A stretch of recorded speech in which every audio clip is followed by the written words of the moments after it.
Good afternoon, everybody, and happy Friday. It's the best day of the week by far, in my humble opinion. We're really glad and excited that you all joined us today. It's pretty fabulous outside if you're in Memphis, Tennessee, and so you could have been a lot of places and you chose to come and spend some time with us, so we appreciate that. It's my pleasure. I'm Jennifer Pepper, and I'm the Executive Director at Choices. I use the pronouns she, her, and they, them. And I am excited to welcome you to our anti-trans legislation in the South webinar.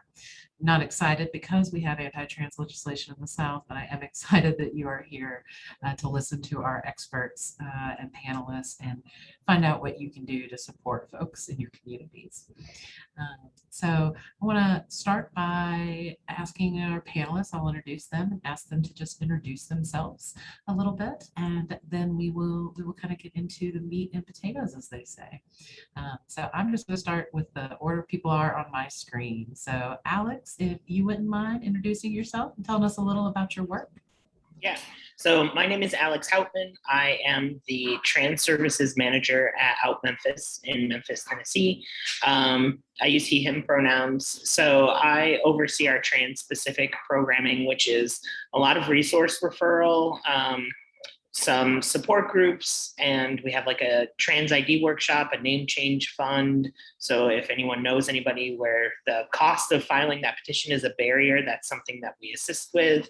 I oversee our Outlast financial assistance program, and one of our HIV testers. I do a bunch of different things. But yeah, a lot of it is just like, communicating with community members about like navigating. It's very overwhelming a lot of times for navigating all these processes that we all have to go through. So a lot of it is just trying to connect people to doctors and hormone access and stuff like that. So. Thank you, Alex. Shaheen, do you mind going next, introducing yourself, telling us about your work? Of course. Thank you very much for the opportunity to be here. My name is Shaheen Sami. I use he, him pronouns, and I serve as the Shelby County Committee Chair for the Tennessee Equality Project. And in that, I help to organize efforts here in Shelby County for this organization that is a statewide not-for-profit organization that focuses on LGBTQ advocacy in the realm of public policy. So in particular, we look at state and local issues that pertain to the LGBTQ community, try to lift up issues of inclusion, and try to fight issues of discrimination, sadly, which we'll of course be talking about today. Just as a background, I'm a native Memphian, graduate from the School of Public Health at the University of Memphis.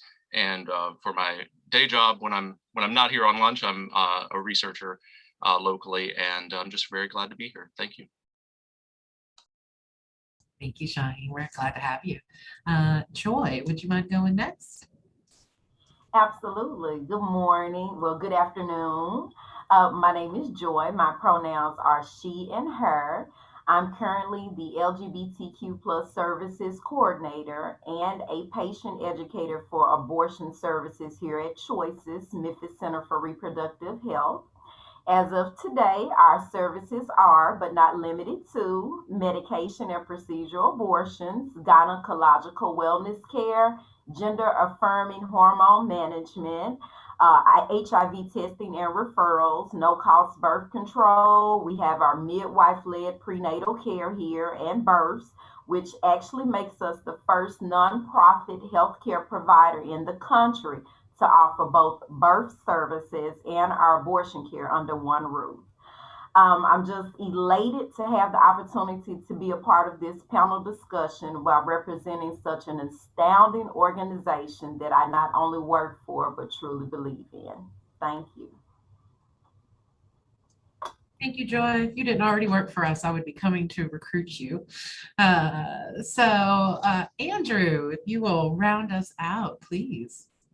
Sure thing. I don't know how to follow that one, but I'm Andrew Ortiz, he, him pronouns. I am a staff attorney at Transgender Law Center in the Legal Services Project. So not our litigation team. I'm not going into court and suing folks, which is what folks usually think of when they think of lawyers. And the Legal Services Project does a lot of different things. I think one of the bigger components that may be of interest to folks attending today is we have a national legal information help desk that trans folks can contact us anywhere across the country with whatever legal questions they might have, and we do our best to answer their questions completely and with factual, up-to-date legal information. We also have a program similar for folks who are on the inside, a prison mail response program that provides legal information and support to folks. Those are a few of the things we do. We do a lot of stuff, and I'll talk a little bit more later. But thank you for having me. I'm so glad to be here. Absolutely. So good to have such a great group together with a wide range of experience. And so I guess I would like to start, Andrew, actually, I think I want to start with you and talk about what you're seeing at the federal level and what you think folks should be paying attention to. Sure. There we go. Excellent. Start off.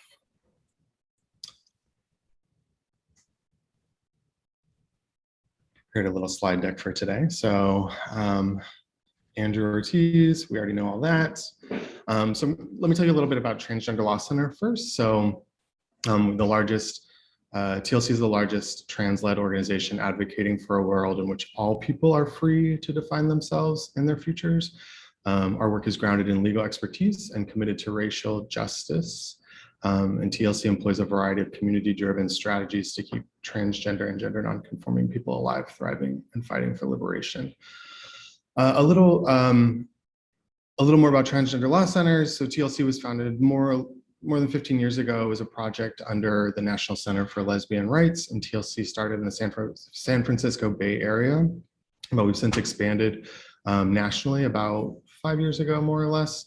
And with that expansion, TLC has really renewed its commitment to racial justice and disability justice, which is reflected in our organizing and the litigation team's case selection, and is reflected in a lot of our internal work and development.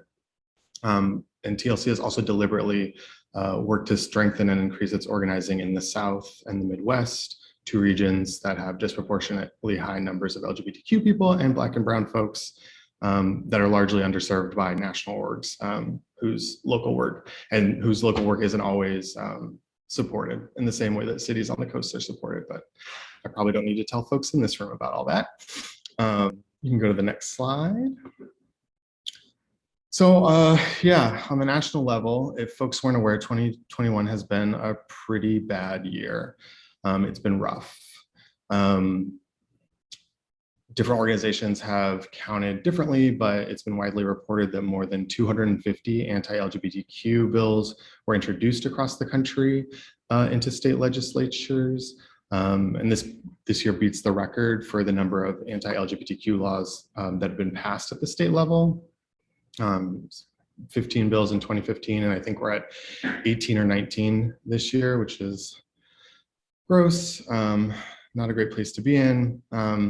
Yeah, and this year has just been really disheartening in a lot of ways. And I think especially because so many of the attacks were aimed at young people, which is a little bit different than some of the attacks in the past. But I think it's important to take a step back and kind of ask, like, why was 2015 so terrible? Why is 2021 so terrible? Like, what is contributing to this atmosphere? How can we combat it and hopefully make sure that it isn't replicated in the future? But what's causing this? And of course, there's a million reasons, a lot of contributors, but as a lawyer, I can't help but make some connections between legal stuff. So I'll talk a little bit about that. I think one of the things is in 2015 when the Supreme Court agreed to hear the Obergefell case, I can never say that right, which was about whether or not same-sex couples had the right to marry. And later in 2015, it issued a positive ruling in favor, a ruling favorable to LGBT couples. And this year, I think some of the heightened intensity is possibly a response to the Supreme Court's decision in Bostock last year, which confirmed that transgender people and gays and lesbians are protected by federal employment non-discrimination laws. Logically, bi people and intersex people are also protected, but the court didn't specifically address those populations. I also think probably the changes in the White House have contributed. The Biden administration has been fairly vocal about its support for LGBTQ folks. Still waiting on some of those big actions that were promised, but we'll see. Hope springs eternal. I think other connections that are important to make about where we are right now is that many, like 250 bills were introduced, right? And like the majority of those bills were introduced without any real possibility of becoming law. But that doesn't mean that the introduction of those bills wasn't successful. I believe a lot of this action was about shifting the narrative away from, queer people finally making some concrete civil rights gains at the national level, and then trying to shift the narrative back to, queer people are weird, they're scary, they're trying to infiltrate safe spaces, and they're being given special rights in ways that disrupt the social order. I think you also can't take these bills out of the context of linking them with the ways that regressive legislators and activists are trying to impose their worldview on everyone. So these bills are coming at a time when I'm sure Joy can speak about that the right to an abortion is under heightened attack. So there's some obvious parallels about rights to bodily autonomy and unnecessary regulations being placed on doctors and literally everyone, unless in Texas under SB 8, we're all being regulated in how we can assist people in obtaining abortions. And these bills are also, unfortunately, coming at a time of increased racist attacks on our education system, with groups organizing against what they are calling critical race theory, which in this context really has no set definition and is used to push back against everything from anti-racism trainings for students and teachers to teaching about this country's history of enslaving Black people. So I think, again, some important parallels between the legislation relating to LGBTQ folks and like the no promo homo laws, which we saw in previous legislative sessions as well. And I'm sorry, for folks that aren't familiar, it was like educators were prohibited from teaching or even discussing LGBTQ issues. And I think there's some parallels between that and the policing, policing Black people and their bodies and women in particular, and other anti-racist nonsense that's going on. Linking it to the youth sports bills, I don't think it's a coincidence that whenever opponents of equality are talking about sports stuff, the examples that they always bring up are two Black trans girls, now young women from Connecticut. I think that's, so all these things are linked, but this year saw the most anti-LGBT bills enacted, and the majority in this year were aimed at transgender people and particularly youth and young women and girls.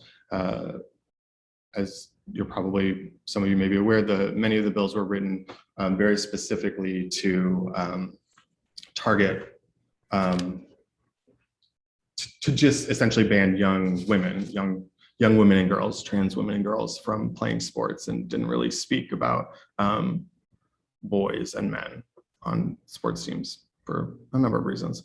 And then just one more thing, like taking another step back and looking at the different types of laws, there were a few outliers, but most of the laws kind of fit into three categories, which were excluding trans youth from sports, prohibiting healthcare for trans youth, and then also providing a license to discriminate for religious exemptions, is what they call them, but I would argue that's not what they actually are. And this slide is just a little chart to give you kind of a visual of the state of things. It only goes back to 2018, but you can see that there's a noted increase over the years. And I'll also note that this chart was created in March, so it's a little out of date. And so the more bills were introduced, and I'm not exactly sure where they got the numbers, but you get the idea of what the trend is. You can go to the next slide. And this is just to kind of show the overview of what's going on with trans youth healthcare prohibitions across the country. Yeah, I'll note again that this is a little bit out of date, right? Because it was created in April and it doesn't reflect the state of things currently in Texas with the medical ban that they passed last month. And it doesn't reflect the state of things here in Tennessee, which I'm sure Shaheen will tell you a little bit more about in a minute. The next slide. Thank you. And here we go, just kind of an overview of where we were and kind of where we are when it comes to excluding trans youth from sports. Some states do have positive guidance. And again, this one is a little bit out of date, so it doesn't reflect that Texas passed a youth sports ban. I guess I will also just say that these laws are being introduced and passed, and it's TLC's position that all of these laws are unconstitutional and shouldn't be able to be enforced.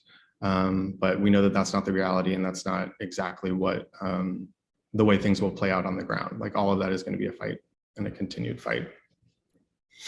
And going back to just the idea that even though many of the bills didn't pass, they were still successful, like creating fear and causing confusion was also a big point of the introduction of all these different bills. Okay, we can go to the next slide. And yeah, so to just kind of look at the 18 or 19 in general, the laws that passed this year, laws that were restricted, or prohibited youth access to healthcare. It was Arkansas and Tennessee were the folks that were able to get that done. 10 states passed laws banning trans youth from participating in sports. And again, particularly young women and girls were targeted in these laws. And then states that were able to get religious exemption laws passed that really kind of narrow the reach and applicability of anti-discrimination laws were Arkansas, Montana, and South Dakota. There were a couple other bills that passed, some limiting people's access to updating identity documents, and some other bills that were kind of unique to Tennessee, which you'll hear about in a minute, I'm sure. But again, the three major categories for those. Go to the next slide. Yeah, and so unfortunately we have our worst offenders. Arkansas with two youth sports bills. One wasn't enough, medical ban bill. Tennessee, which you'll hear about some of the interesting stuff that happened in Tennessee this year. I mean, in Texas, even though they didn't get as many bills passed as some of the other folks, I put them on the worst offenders list just because of the numbers of bills that they introduced. It was just kind of wild, and the extremity of some of the bills that they introduced. There was one that was considering and got much closer than I think many people thought would, that would have criminalized parents for making sure their children were getting necessary health care, which is just wild. Yeah, so you can go to the next slide. And for folks that want to dig a little bit deeper, get a little bit more information, some of the best resources about what's going on at the national level as far as these bills. Freedom for All Americans, ACLU has a legislation tracker, NCTE has a state tracker, and the Movement Advancement Project, which provided one of the maps in today's presentation. And I think there's one more slide. Yep. If anyone has any questions, comments, concerns, feel free to reach out directly to me. There's my email address. Yeah, I'm happy to talk to anyone about this kind of stuff and whatever. All right, that's all I've got for today. Thank you. Yeah, thank you, Andrew. Really appreciate it. Mary, I see your question in the chat, and I am going to let Shaheen go and talk about kind of stuff that is happening in the state, and hopefully we'll get to your question then. But Shaheen, would you give us an idea about what you saw this last year at the state of Tennessee and what you're looking out for the coming year? Absolutely, and thank you so much. And I appreciate the structure of this, and thank you very much, Andrew, for kind of setting the stage here nationally. In that, when people ask me why is this happening, if there's any, dare I say, comfort, in the answer I'm able to provide them, is to say that Tennessee's not alone, and that this is a national movement. This is happening across the country. That doesn't make it better by any means, because these are bills that are becoming law. They're designed to take away people's equal rights, and it's sad that that is happening across the country, and it's happening right here in the state of Tennessee as well. And as alluded to, we had a number of bills, over 10, that have been filed so far in our legislative session here in the state of Tennessee. A legislative session spans 2 years, and the first year, kind of the first half of it, saw 5 of those bills become law, which is really, it's very problematic. And it also says there's more to come, so that we have to be aware of what's happened and where that may take us. In that, we've seen the very controversial student athlete bill that prevents, in situations where you have gendered teams, students from being able to participate in those sports based on their gender identity. As mentioned, other organizations are looking into legal challenges for this law here in Tennessee and across the country, and we may have seen some movement on that this week. And we're seeing another law that passed allows for parents to opt their children out of curriculum items in schools that are related to sexual orientation and gender identity. We've seen a lot of these culture wars really focusing in on our schools, which is quite a dangerous thing. We know that children, particularly youth, LGBTQ students, they need support. That's the time at which they need the most support.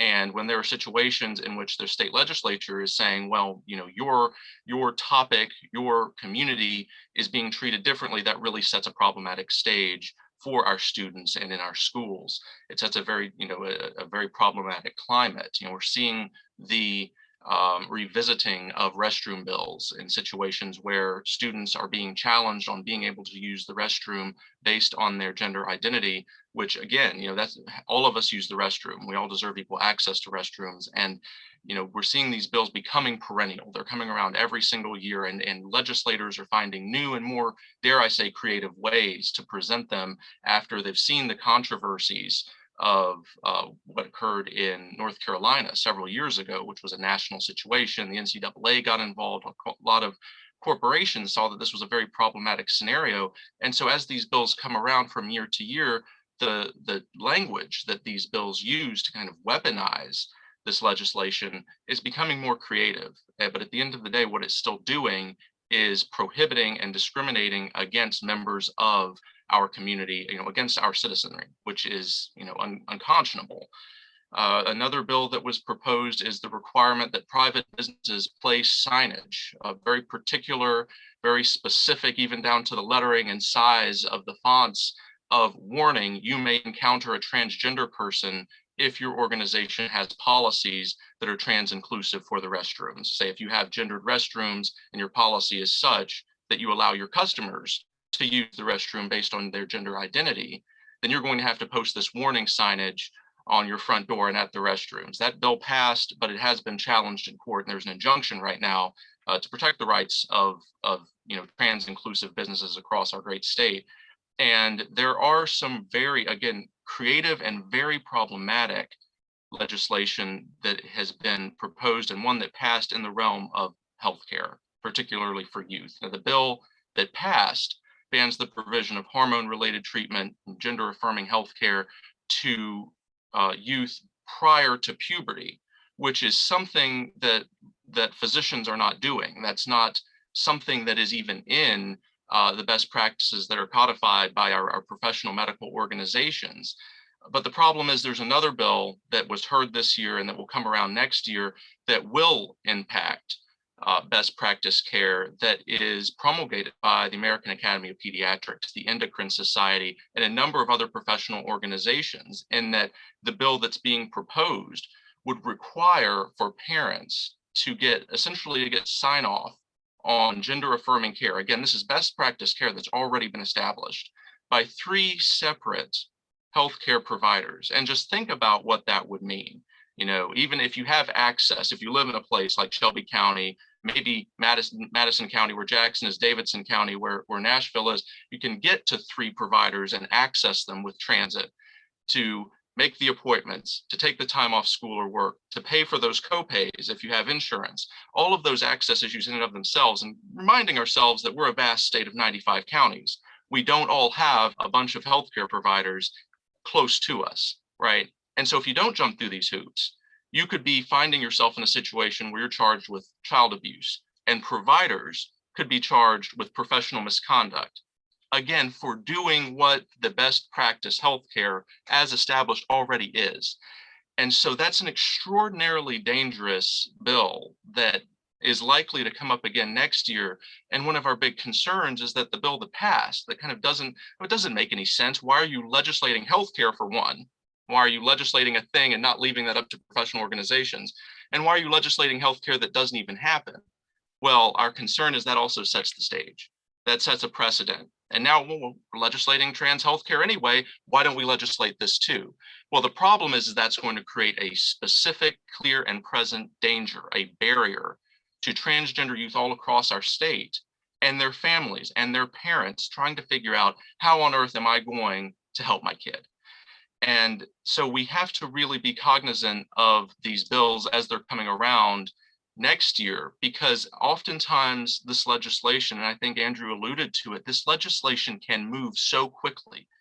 And by the time these bills are reaching the governor's desk, or the news media has finally caught on to it, by then it may be too late. But one of the positive things that we're seeing is that as we're having more conversations with our elected officials, and as families are coming in and saying, we live here, we know that we have economic opportunities in the state, we have educational opportunities in the state, and frankly, you as legislators are making this a hostile environment for me and my family. Is that what you really want to do, Senator or Representative? Sometimes that answer is yes, and there are some very hostile conversations that have happened. But on the other hand, there is this injection of uncertainty. Well, is this really the best policy for Tennesseans? It introduces those questions. And I think that is the most critical part of the advocacy, is simply getting that message out from us as Tennesseans, as residents, as constituents, to our elected officials, because it is beginning to generate those questions. We have new economic opportunities coming around all the time by organizations that seemingly value diversity, equity, and inclusion. And these kinds of policies do not create the same business-friendly atmosphere that a lot of our elected officials like to tout when they're on the campaign trail. So sadly, we do have to keep a very close eye out next year for healthcare-related policy that could seriously endanger our transgender youth, and take a look for other, again, creative and sometimes out of left field legislation. One new bill that was heard this year and will probably come up again could prohibit any government entity from requiring an employee of that entity to attend or participate in certain trainings, seminars, continuing education, based on their own morals, ethics, values, or religious beliefs. Well, what does that mean? Well, I don't have to show up to training if I don't want to, right? If you work for a state education of higher education, you work for a university, a college, a K-12 school, law enforcement, Department of Children's Services, that means your employees may not all be playing by the same book. If you have to attend this training, well, I'm not going to attend this training because I just don't want to, because it might talk about issues of equality, or it might talk about anything I don't want to, listen about. That creates a very dangerous scenario by which the people who we are paying and entrusting to carry out the needs and wills of the people are simply not playing by the same playbook. Again, the healthcare bill that we're looking at that requires just an inordinate amount of, effort from these parents and families that really would limit the access to healthcare is critical that we advocate against that. And again, this doesn't just affect families, it also affects the healthcare system and providers. We're again looking at these, I think, that alluded to the don't say gay bills, of where issues of LGBTQ topics can't be discussed in classrooms. We're seeing a bill that particularly emphasizes instructional materials and books that would be banned, which again, what kind of precedent does that set for schools if schools are over here banning books and banning instructional materials because they're inclusive for the LGBTQ population? So we're seeing that these issues raise a lot of constitutional issues. These bills are being challenged in courts, but we're also seeing that we can't always depend on the courts to carry out the wills of the people. These bills are bad in and of themselves, and they're being written and proposed and executed by people who are by statute supposed to represent us all. And I think a lot of our effort really needs to focus on advocacy at the legislative arena, because these bills shouldn't pass in the first place. These are direct affronts to people's rights and constitutional rights just on their face. And so we're really seeing a situation happening right here in Tennessee that is representative of a national movement, but we have to stop it here because it's all grassroots. It just reminds me, listening to both of y'all talk, this has also been the plays, harmful plays that the legislators been throwing at access to healthcare for pregnant people, whether it's abortion or prenatal care or safe delivery. Like the playbook just doesn't change very much. But Shawnee, when you do talk about the creativity of the hatred, I mean, that resonates too, like Andrew brought up too, the SB 8 law in Texas that is preventing abortion access is very unique and very insidious. I think just like in all these other instances, if something is successful in one of the conservative states, that you can expect to see it through the legislature of neighboring states. And Ohio introduced a very similar bill in Ohio last night. And so, it highlights for me why we all need to be good friends and working together, because the folks that are trying to impede my rights are also trying to impede your rights, right? No, thank y'all so much. And Shawnee, did you have any thoughts on the ACLU lawsuit that got filed in Tennessee? Or, I mean, Alex or Andrew, anybody that has any thoughts on that? But I do just want to first really lift up what you had just said, that a lot of these efforts are kind of like throwing spaghetti against the wall, right? What will work in one state? What didn't work in another state? If it didn't work last year, how can we refine it to work next year? And it's sad that a lot of our state legislatures are laboratories to see what kind of public policy will work, discriminatory public policy will work, and how it can be refined and iterated from year to year and session to session. And I don't think that our youth are that's not respectable, to turn our youth into pawns and essentially non-consented research subjects in this public policy attempt. So that's a huge component of the advocacy. I think that we're going to see. We're going to see how this plays out in the courts. I know that across the country there were other lawsuits that were filed. I think in Idaho was one other example where we're seeing legal defenses against these discriminatory bills. We're going to have to see how the process plays out, and we're all fortunate that we do have this separation of powers to try to protect people's rights. But at the end of the day, these bills shouldn't be passed in the first place because they take away people's rights, and that's just the core of it. Yeah. Thank you, Shawnee. Andrew? Yeah, I completely agree. I just also wanted to know, not only will other states be replicating these, but we also have deep-pocketed right-wing organizations that are literally just, many of these bills were just taken from a website that, you can go in and type in your information and they just print up model legislation. So it's not just one-off legislators in these states deciding they want to do something discriminatory and awful. It's people with a lot of money, and there's a lot of power behind these bills. The other thing I wanted to say, I guess, just to directly address the ACLU lawsuit, I will say I haven't dug deep into it, but the claims in it, I think TLC is on board with. I mean, that like I was saying, that these laws violate the Constitution, each person's constitutional right under the 14th Amendment to equal protection of the laws. And then also the other claim they make is that it violates Title 10, which is supposed to protect folks in schools and non-discrimination in schools that receive federal funding, which I, again, agree with. I will take one more second to just kind of put out there that, and I alluded to this in my comments earlier, I think it's great that the ACLU is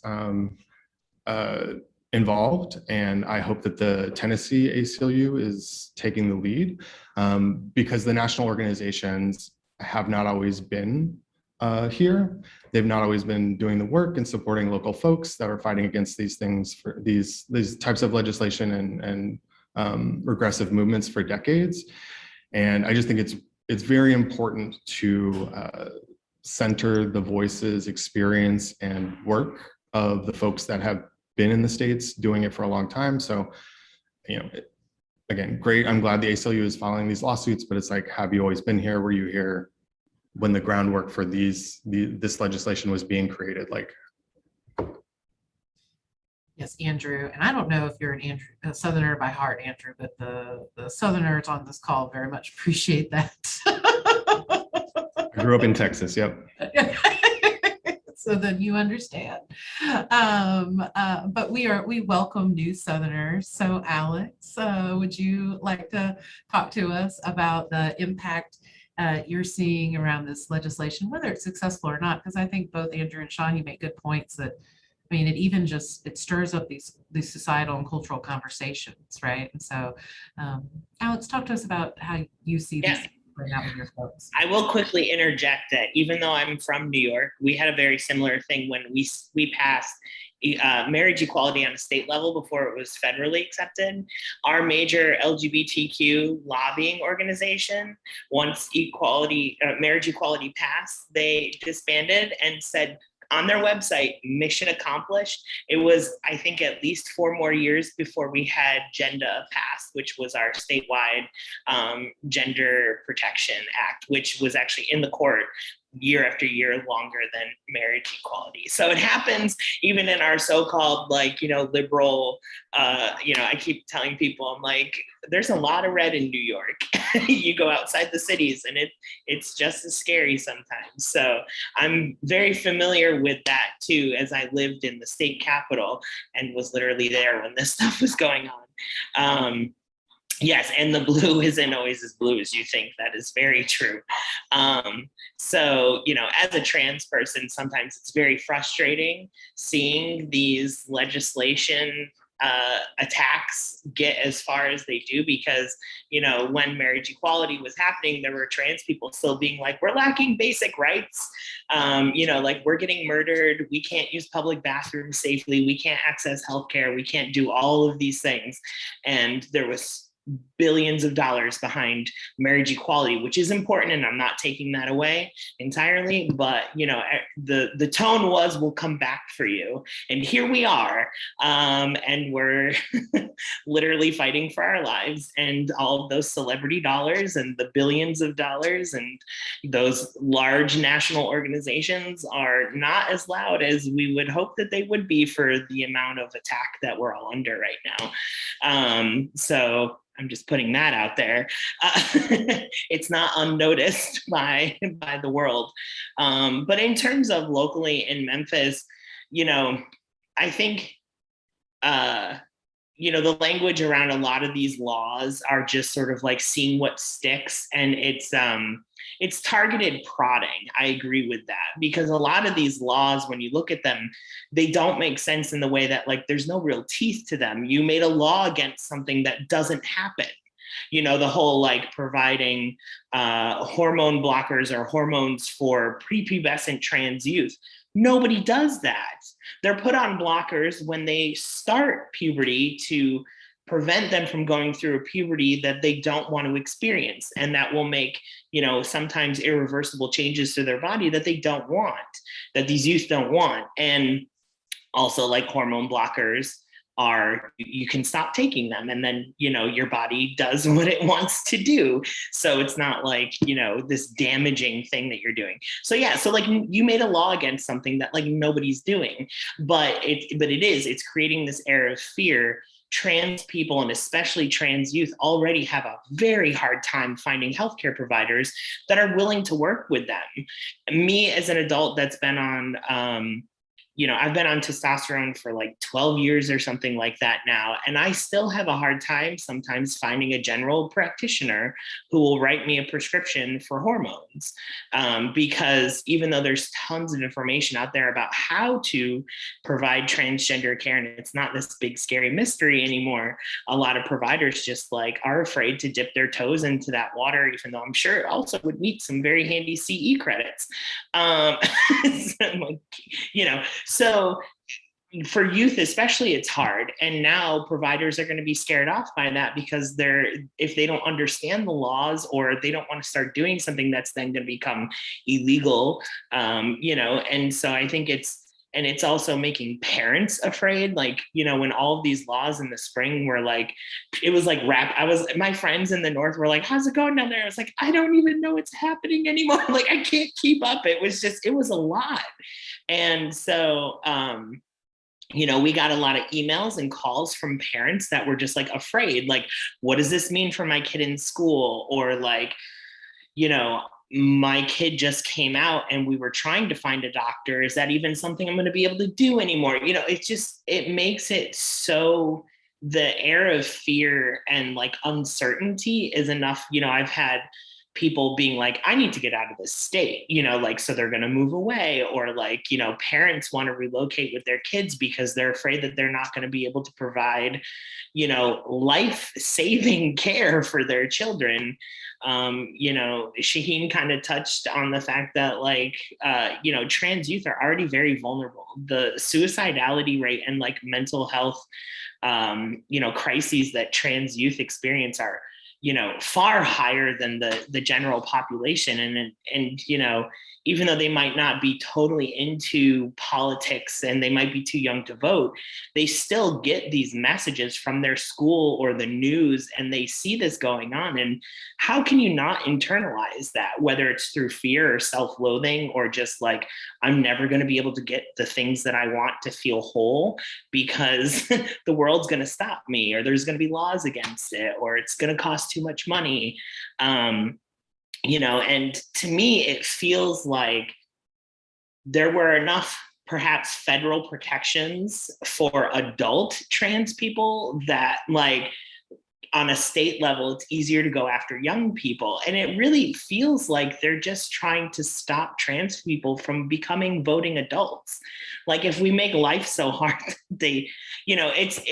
it's really hard not to look at it at that level, because that's what it feels like, growing up as a trans youth and feeling some of that hopelessness, because when I was 16, insurances weren't covering anything. So like, yes, we've made some, movement, but yeah, it's like overall, we just get lots of panics, like messages. And from my support groups, I hear people being like, well, now I'm afraid to use public restrooms again, because we already, like 9 times out of 10, if I can wait until I'm home, I will, and it's lots of things like that. It just makes it uncomfortable, well, even more uncomfortable to be trans and just like live a life of any kind of quality and normalcy.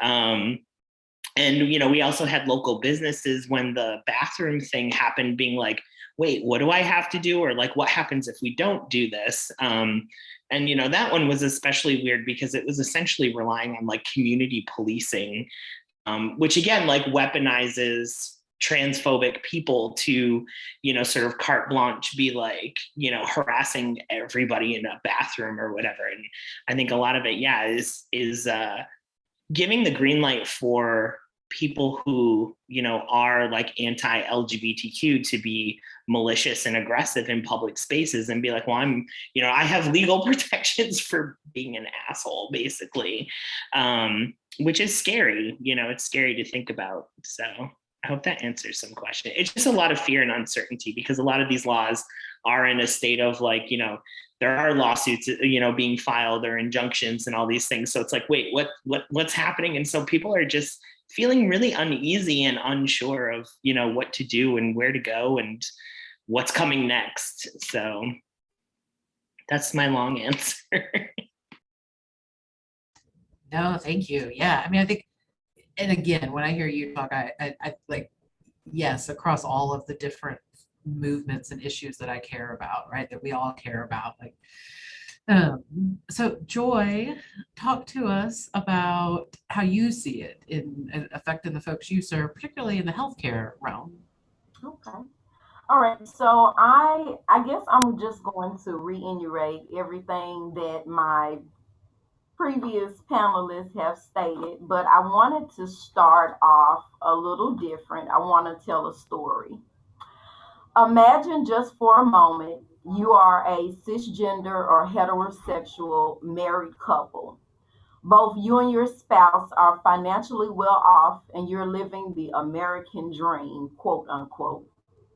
Wife gets pregnant about second trimester. You find out you're having a bouncing baby girl. Mom delivers, baby is perfect, and life could not be any better. At around age 9, your daughter, who is usually joyful and sparkling, slips into a state of depression for several months. Then one day, your daughter comes to you at 9 years old and says she needs to talk to you and dad. Your daughter then comes out to both of you as transgender. You being the wonderful, supportive, understanding, open minded parents that you are, you embrace your child as parents should do. You and your husband and son begin your journey. And I quote, the required changes in appearance were as simple as a haircut, a change of name and pronouns, but puberty is more complicated. Puberty brings irreversible changes as hormones shape the body of the adult a child is becoming. Because of the severe depression that occurred prior to him coming out, you seek treatment to help your child like any loving parent would. You are right there with him. You have his back. This is the story of Jane Robinson, a resident of Houston, Texas. She wrote an article for the Houston Chronicle regarding Texas Senate Bill 1646. This bill was filed by a Texas Senator, Republican Charles Perry, on March of this year. The bill introduced, stating, and I quote, relating to the protection of children, including the definition of child abuse and the prosecution of the criminal offense of abandoning or endangering a child.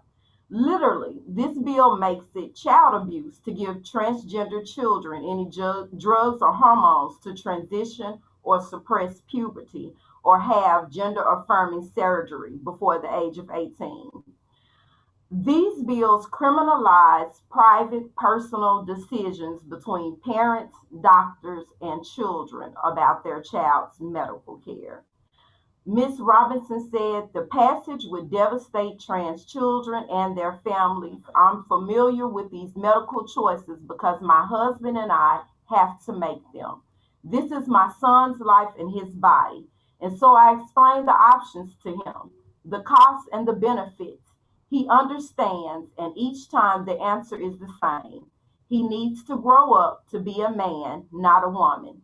And when we discuss the potential effects on his fertility, as we have many times before, I struggle to hold back tears, and he comforts me, reminding me that there are many ways to have a family. First slide, please. Okay, so like my other panelists said, this year has just been outstanding and not in a good way with the number of anti-transgender bills introduced. Like they said previously, according to the data, and it is April 2021 from the Human Rights Campaign, this has been the nation's largest LGBTQ advocacy group. That's the Human Rights Campaign, I'm sorry. And at least 117 bills have been introduced in the current legislation session that target the transgender community.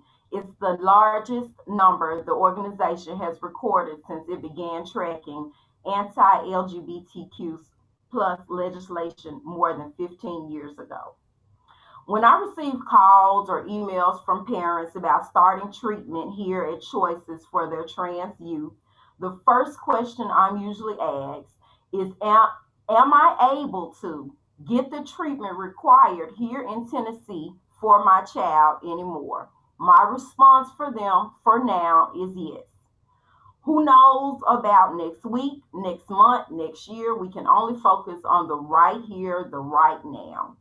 As of 2018, Choices Memphis has provided gender affirming care for over 500 patients in this community.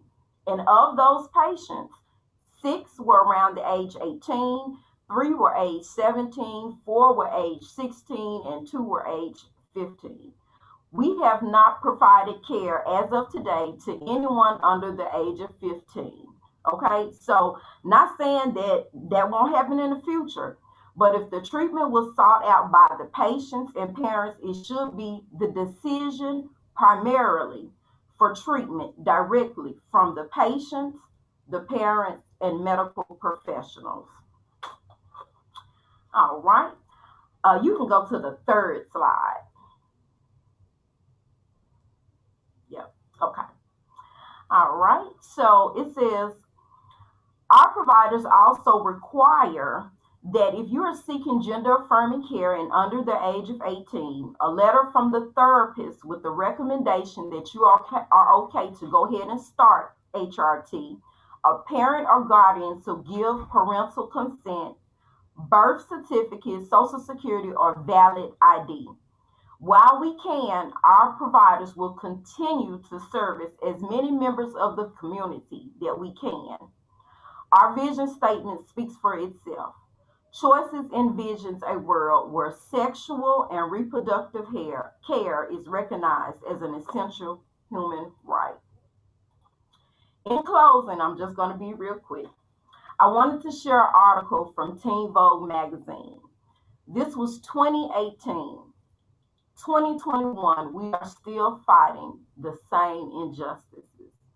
It states, Dear Robert Severino, Director of Health and Human Services, we are parents of transgender youth, and we want you to know that our children exist and deserve the same rights and protections as any other child. Our kids are complex, multifaceted individuals with likes and dislikes, favorite subjects in schools, hobbies, pets, friends, and family who love them. They are funny, sarcastic, smart, engaging, shy, bold, adventurous, artistic, outspoken, considerate, and kind, just like any other kid. They are more than just their bodies. They are more than the letter on their birth certificate. They are more than anything that can be proven through a genetic test. A piece of paper or a stamp of approval from you cannot define their existence. They are living, breathing, loving, thriving children because their gender has been affirmed by us as their parents and by those in our communities. As parents, there is no outside authority who can tell us what we already know about our remarkable children. But if we need some validation, we have it from the American Medical Association, the American Academy of Pediatrics, the American Psychological Association, and countless other physicians, doctors, medical professionals. It says that thankfully we are a country founded on religious freedom and the idea that the church and state should remain separate. Your proposed rule to narrowly define sex ignores what modern science tells us. As one of our kids stated, I am who I am. I know it in my brain. No law can change me. They titled it, Have You Met Any Transgender Children, Mr. Severino? The two most important things families can do to protect their gender diverse child is to know their rights and be a good advocate.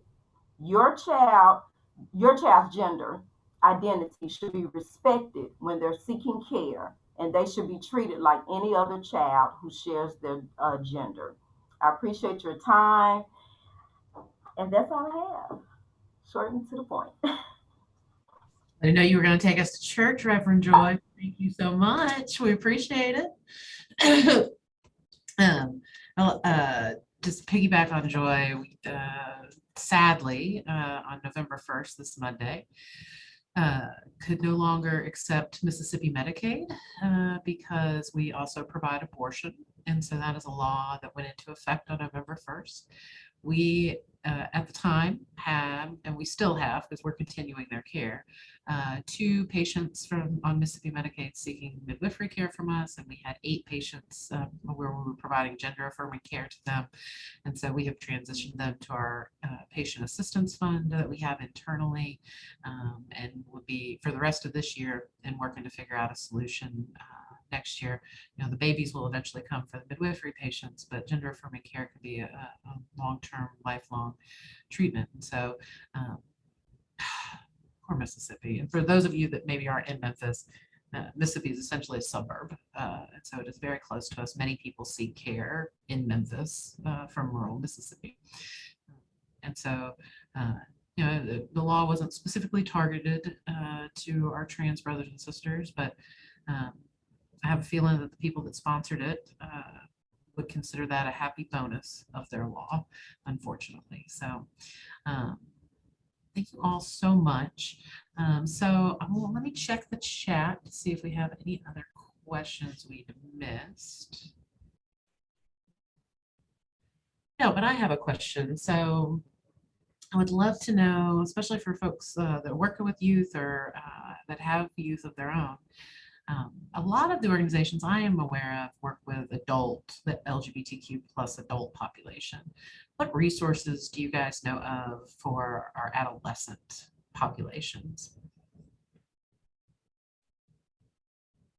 Alex, why don't you go first, talk about maybe what Out Memphis. Yeah, I was gonna say, we do a little bit. So first of all, a lot of our programming is still in sort of like COVID-19 mode, which kind of sucks because, especially for young people, the interest and attention to attend things like that over virtual platforms is just not there. So it's been really hard to keep up engagement when the need is there, but the ability to do it in a way that meets the need wholly has been challenging in balancing those. It's like different kinds of safety, right? There's like mental health and like needing to connect with community. And then there's also this potentially deadly virus that's out in the world. And so we have continued for under 18-year-olds, we only have one group, and that's PRISM, and it is an LGBTQ plus like general group that meets, I think it's pretty much like every other Saturday on Zoom with some, you know, there's usually like a couple facilitators present. We have that group that has continued to meet, and to be honest, like my programming kind of like bridges over into the youth stuff, but just the way our programming is sort of broken up by department, I don't directly work with the youth programs consistently, but I like will fill in if like someone's out or like on vacation, because that makes the most sense. And I can say that like a majority of the youth who utilize our youth programming, whether it's the under 18 group or the over 18 group, are some kind of trans umbrella community member, whether they're gender nonconforming or non-binary identified.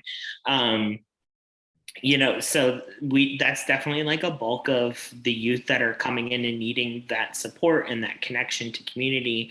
We're also there's Dr. KT does still the transparent group. So if you know someone who is a parent or caretaker of a trans youth, they can I can connect you to that group, and they're still meeting. They used to meet in Out Memphis, so we were kind of like a sponsor for the group, and we still connect people to that group, but he's running that virtually as well, and that's still happening.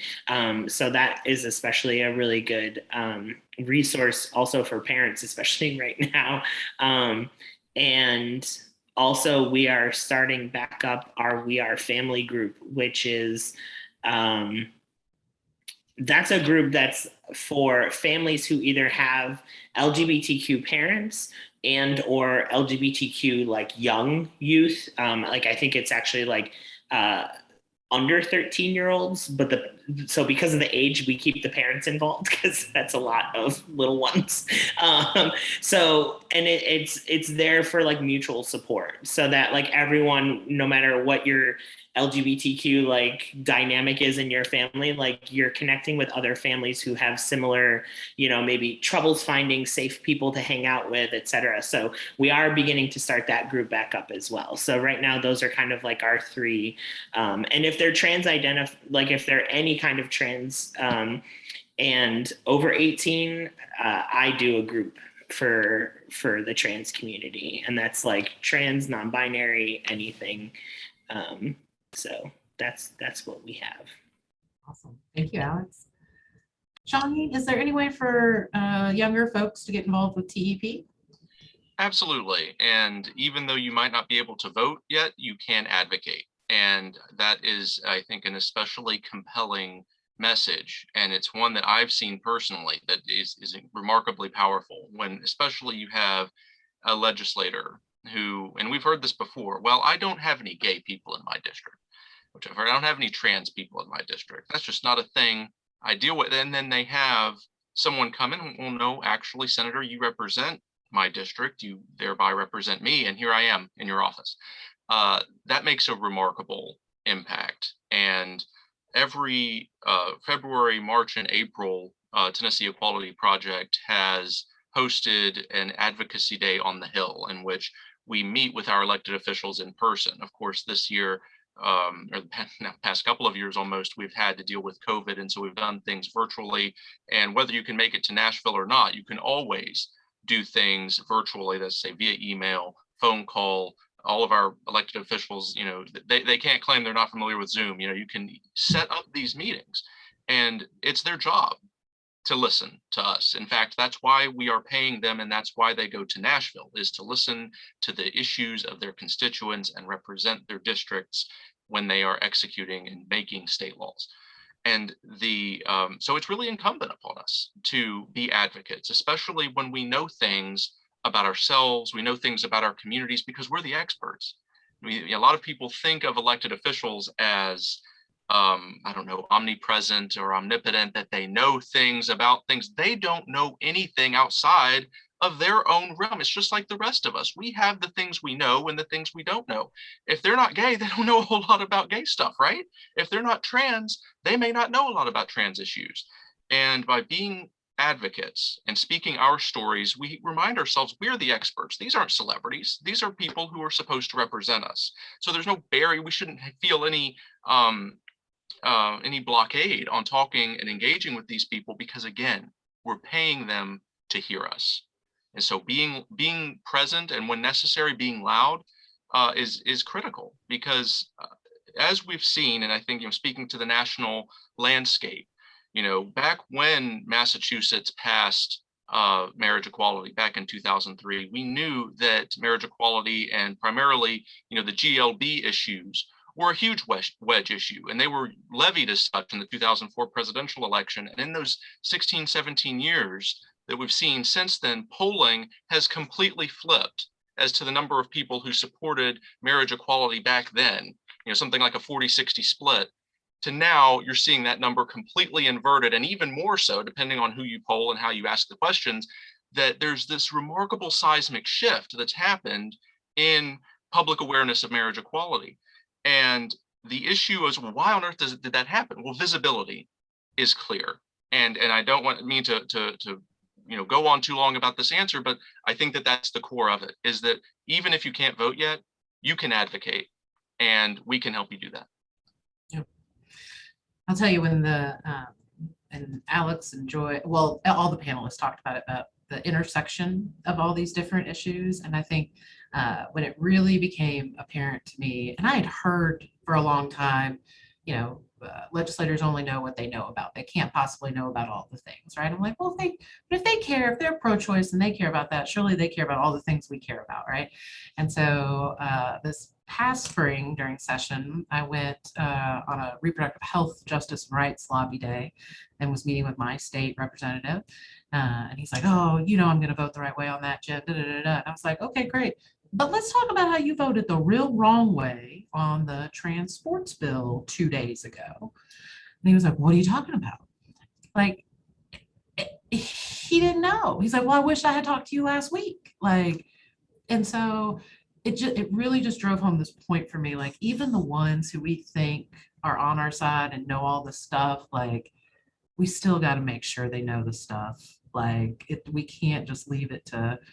And I also want to echo Shaheen, like, I mean, they might be wearing a suit, but they are just people like you and me. I see mine at the corner store sometimes in his jogging pants and velour jumpsuit. Like, he's normal, just like the rest of us, right? So if you have interest at all in advocacy, lobby days, things like that, Shaheen is a great, lovely, friendly person who would love to talk to you about all those things, answer all your questions, does not make you feel less than smart about it. So I really encourage y'all to reach out. Joy, Alex, is there anything that y'all would like to add before I think we don't have any questions, so before we wrap up? I just wanted to say, I think you touched on like an important piece of like, you know, and I think Andrew and Shaheen have kind of like hinted at this, is like a lot of this legislation is kind of written in a way that like kind of paints, if you don't have direct knowledge or understanding or experience with trans people, it paints this picture that we are like insidious, perverted monsters trying to infiltrate, I don't know, sports and whatever, but like, bathrooms and sports. But yeah, so that's where I like to hang out. So, you know, but I think like, one of the pieces that I've always been committed to, because I know a lot of people in the trans community, like it's exhausting sometimes being trans, depending on like where you live and what your climate is like. And, you know, also like, you know, what you look like as a trans person. Like I have a lot of privilege as a trans person because I'm 5'8" and I have facial hair and I'm white. And, you know, that's not the experience of a lot of other trans community members. So like, I take it upon myself because I have the capacity to like have conversations and, you know, like be an educational tool. Like I'll talk to people about it. Like, I don't care. And so I think like, yeah, bringing that, you know, in whatever capacity you have the ability to, like bringing that human side to what a trans person is and what it's like to be a trans person in society. Like, you know, it's not, you know, a bunch of like 14-year-old like She-Hulks trying to like take over the field hockey team or something like that. It's, you know, they're just like 14-year-old girls that want to do everything that their peers are, or they just, you know, it's the bottom line is like trans people, we're all going to be there at the end of the day, whether these laws exist or they don't. It would be easier if they didn't exist because we could have wholly more like satisfying and easier lives. But my thing has like, I always wrap up like, you know, my parting words is like trans people have existed for thousands of years. Like we have always been there in some kind of spiritual, cultural, or like whatever capacity. And just because these laws exist, it doesn't mean that trans people disappear, which is what they would like, I think, to happen sometimes. But it's just going to make it a lot harder. And all the wasted effort, or well, not, it's not wasted, but you're putting all this effort and money behind attacking people who are already vulnerable and struggling when there's like so many more important things that this, like these resources could be spent on. And so I think just kind of like trying to figure out how to like humanize that, like this population of people has always been, at least on a more like one-on-one discussion, like how I've been able to like get through to some people who just have like wildly just wrong ideas because they haven't been exposed to anything else, or they only listen to like conservative news outlets, which, you know, paint this monstrous picture of the community.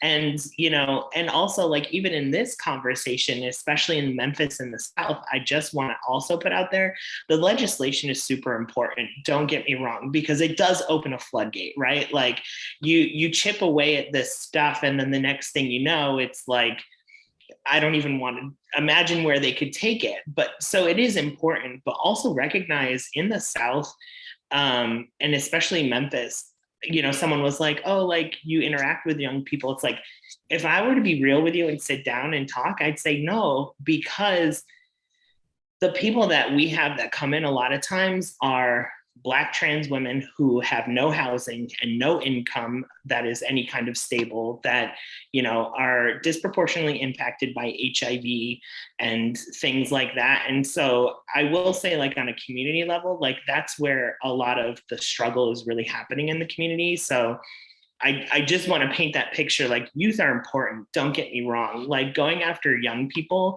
is just like the lowest of the low in a lot of ways. But our communities in Memphis and stuff like that are just the way, what is important to them is just on a much more like base level, like meeting your human needs of, you know, having housing, food, income, transportation, all that stuff. So youth are important and deserve every opportunity that anybody else would get in their schools. But there's a lot more going on in the South in terms of what's impacting the trans community in a much more critical, like, base level. So just to be aware of that as well. And that's a majority of the people that I interact with who are like in need or crisis. So I just like to put that out there as well. Thank you so much for such that important reminder, right? And again, we see that with trans folks, with folks accessing abortion. It is Black and brown communities that are already marginalized that get further impacted when laws like this happen and criminalizations take place. So thank you. Absolutely, because the housing and job stuff is like already hard, and like legislation like this does kind of push that even farther back. So again, I'm not taking away from the importance or significance of it, because it's that big picture, you know, like what's the long game plan kind of thing. But yeah. Yeah, absolutely. Yeah, I think it's probably preaching to the choir at this group, but you know, all of our stuff is intersecting, and if we don't all get together for the intersections, I mean, we're going to be talking about these exact same thing in 30 or 40 years. And I mean, I don't know, I want to be bird watching or something in 30 or 40 years. So any parting thoughts from y'all? I really just want to thank y'all again so much for spending this time with us, helping us come together and talk about this a little bit more. And I'd like to offer a moment for any final thoughts anybody has. I'll say, I'm going to piggyback off of what Alex said, and I'll just say educate yourself. Educate yourself on laws, whether they're nationwide, statewide, locally. As you see, there's a lot of issues in the community. It doesn't just stop with the LGBTQ plus community. They're trying to go after us with abortions. There's so many things in legislation right now. But educate yourself. And if you don't know, ask. If you never heard of, or you don't know anyone that's transgender or LGBTQ, talk to them. Do your research. People are on their phones all the time. You have Google, you have Bing. There's information out there. There's plenty of community organizations like the ones that are represented here today that will help you get the information you need. So there's no reason not to know. The information is out there if you really want to know. I have a sign in my office when you walk in, and I just want to end it with that. It's a quote by Dr. Wayne Dyer, I think that's his name, and it just says, simple, be someone who judges no one. And when you change the way you look at things, the things you look at change. So thank you all so much. Thank you for that. I'm essentially just echoing what folks have already said. I think I'll say the importance of storytelling, is huge, and centering the voices of the folks that are most impacted and lifting up their stories. But also to Alex's point, I'm sure it's exhausting to constantly be educating folks. So like Joy said, you need to educate yourself. And the folks of us who already feel like we're educated on these issues, we have an obligation to talk to the people in our communities that we care about and tell them about the trans people in our lives that we love and care about and that we want protected, and why that's important and why these laws are terrible. So that would be my parting words. Thank you, Andrew. I couldn't agree more. I think that the power of a story is immense. And I think that we all are our own experts, and we can take those stories and take that and represent both legislatively and in our communities, because again, the visibility is so critical, and understanding that other members of our community are not boogie people. These are people, regular people who are living lives just like the rest of us. And we have to, I think, sometimes share those stories, and even more importantly, recognize that we aren't all tasked with doing everything. We do what we can, where we can, how we can. And that's how working together, that's the whole basis of it. I'm not going to know everything, nor will anybody else know everything. And so working together and not getting overwhelmed, because especially after this pandemic, through all of these legislative attacks, all the things, right? Burnout is real. And recognizing that we all bring our piece to the table, we're not expected to put the cape on.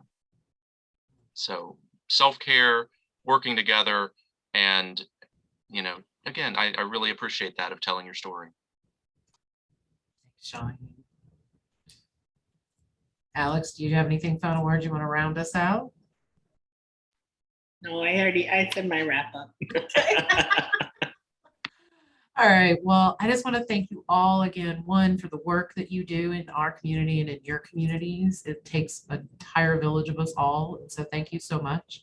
For everybody that joined us, thank you so much for coming to learn more about this important issue and the work that we're all doing out there. If you would like any more information about Choices, you can visit our website, memphischoices.org. Some of our panelists out Memphis has a website, Tennessee Equality Project has a website, and the Transgender Law Center also. And so please feel free to reach out to folks to get resources, ask questions, and get involved. Thank you all so much. Have a beautiful weekend. And remember, it's your health, your choices. Thank you. Take care. Thank you. Bye-bye.